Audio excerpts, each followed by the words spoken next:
stonewalled. I'm glad you're here today. Thank you. Thank you. So I recognize myself now.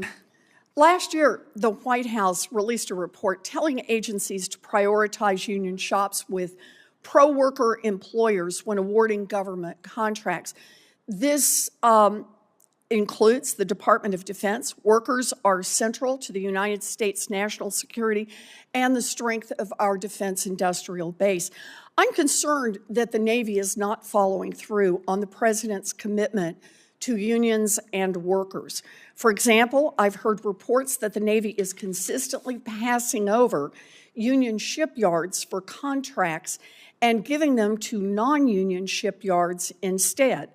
And some of these non-union shipyards are already at capacity, working on multiple contracts at the same time, while the docks at the union shipyards are sitting empty.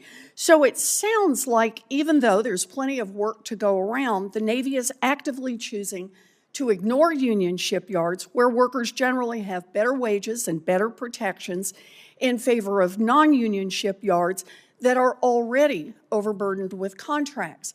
Secretary Del Toro, do you agree that the Navy contract should prioritize union workers when their shipyard is ready and able to do the job?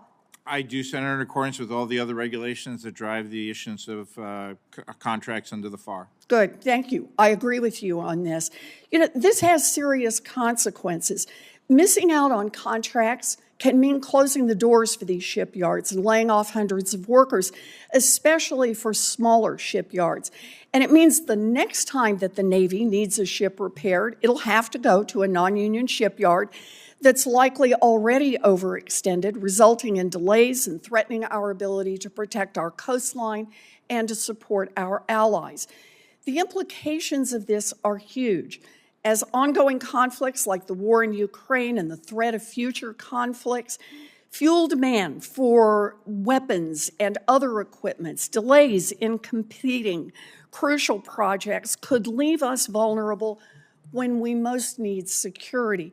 So, Secretary Del Toro, do you agree that the closure of union shipyards is a threat to the defense industrial base?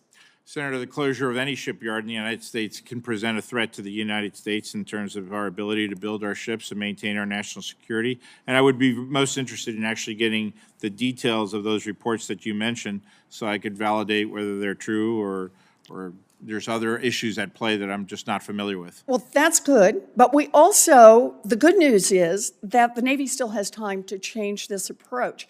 You said earlier this year that now is the time to invest in the defense workforce, and I couldn't agree more with you on that.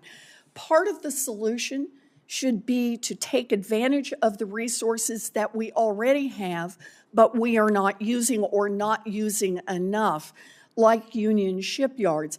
And more broadly, there's a lot that the department can do. For example, making sure that contractors are properly notifying employees of their right to organize, improving contractors' compliance with anti-union consultant disclosure forms, and ensuring that federal funds aren't spent by contractors on union busting.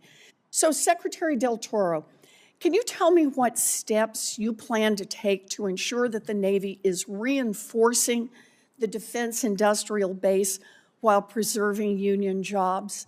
Well, Senator, I am committed to preserving union jobs, as I said earlier, and we actually have several union shipyards that are already under union labor agreements as well, too. And my commitment to you is that I will work with my acting Assistant Secretary of the Navy for Research, Development, and Acquisition that I hope will actually have a permanent Assistant Secretary RD&A for, so I could actually invest more time in looking into these issues and many other issues as well. Well, I appreciate it, and I look forward to working with you on this.